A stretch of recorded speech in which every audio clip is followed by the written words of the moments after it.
नमस्कार दोस्तों, स्वागत है आपका हमारे YouTube चैनल ऑनलाइन स्टडी में। आज की सुनवाई संपन्न हुई, बहुत जल्दी टेकअप हुआ हमारा केस और उसकी सुनवाई प्रारंभ हुई और उतनी ही तीव्र गति से उसकी निष्कर्ष तक पहुंची।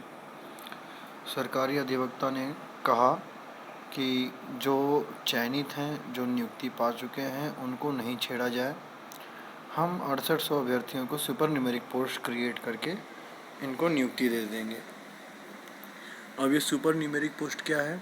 जैसे किसी भी विभाग में कुछ लोग जैसे किसी और विभाग में नौकरी पाते हैं, या आकस्मिक किसी का डेथ होती है, या किसी भी कारण से अगर पद रिक्त हो जाता है, तो उन पदों को अगर वापस से समायोजन किया जाता है तो उसे सुपर न्यूमेरिक पोस्ट कहते हैं। तो वो विभाग पहले पूरे अपने विभाग में खंगाला जाएगा कितने पद रिक्त हैं ऐसे जो कि समय से पहले खाली हो गए हैं। तो ऐसे पदों को सुपर न्यूमेरिक पोस्ट बनाकर 6800 की नियुक्ति देने की बात कही गई। तो इस पर पक्ष विपक्ष में बहस हुई। उसी में एक नया केस तिवारी जी का आया एक। तो उन्होंने क्या कहा, उसमें कहा है डबल आरक्षण का। डबल आरक्षण मतलब जैसे टेट में अगर आप ओबीसी ग्रुप से पास हुए हैं, एससी ग्रुप से पास हुए हैं और आपने सुपर टेट का एग्ज़ाम दिया है, वहाँ पे आपने ओबीसी कट ऑफ पार किया है, तो भले ही आपकी मेरिट बहुत ज़्यादा होगी, लेकिन आपको ओबीसी कैटेगरी में या एससी कैटेगरी में रखा जाएगा। तो ये है डबल आरक्षण। इसमें क्या है कि यदि आप एक किसी जगह पे आप लाभ ले चुके हैं अपने कास्ट का या अपने वर्ग का, तो आप आगे जनरल के लिए नहीं फाइट कर सकते हैं।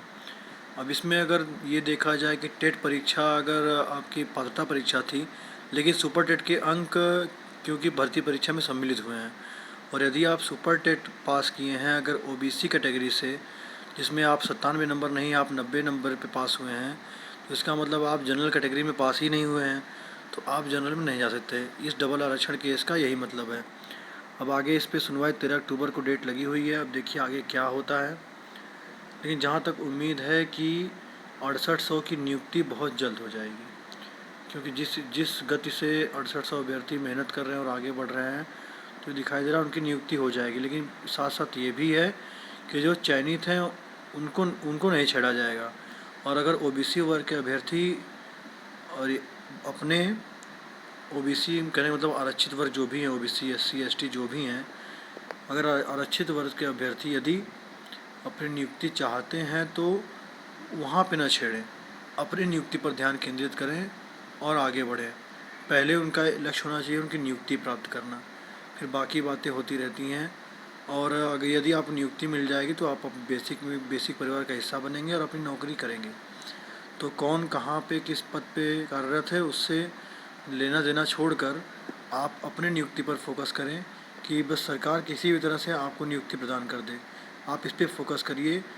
और क्योंकि मैं देख रहा हूँ मुद्दा जो समायोजन का है, वो लोग और 6800 में विवाद चल रहा है, और इन दोनों कहीं ना कहीं जो फोकस है वो हो रहा है कि जनरल कैंडिडेट्स बाहर होंगे तो हमें नियुक्ति मिल जाएगी। लेकिन ऐसा नहीं होगा, क्योंकि अगर जनरल बाहर हुआ तो वो चुप नहीं बैठेगा, और ऐसा हुआ तो फिर केस और लंबा चलेगा। वो भविष्य गर्त में है कि क्या होगा क्या नहीं होगा। लेकिन जहाँ तक अभी समय की मांग है, ओबीसी वर्ग या आरक्षित वर्ग के अभ्यर्थी जो भी हैं, वो पहला काम करें कि अपनी नियुक्ति पर ध्यान केंद्रित करें और कहीं अन्य ना जाएं। अब इसको आप पॉजिटिव वे में मेरी बातों को लीजिएगा, इसको अन्यथा मत लीजिएगा। लेकिन मैं आपकी नियुक्ति चाहता हूं, तो आप नियुक्ति इसी प्रकार प्राप्त कर सकते हैं। आप कहीं किसी को परेशान करके या किसी को छेड़ के आप विवाद बढ़ाएंगे, आप विवाद कम करके पहले नियुक्ति पर ध्यान केंद्रित करें, जिससे जल्द होगा। अब इसमें याची लाभ और संपूर्ण समायोजन तो कोर्ट ने नकार दिया फ़िलहाल के लिए। याची लाभ की संभावना बन रही है, और यदि सुपर न्यूमेरिक पोस्ट नहीं हुआ और केस और लंबा खींचा तो याची लाभ मिलने की संभावना है। लेकिन याची लाभ में बहुत से हमारे आरक्षित भाइयों का नुकसान हो जाएगा, और आरक्षित भाइयों का नुकसान न हो इसलिए आप याची लाभ पे न जाकर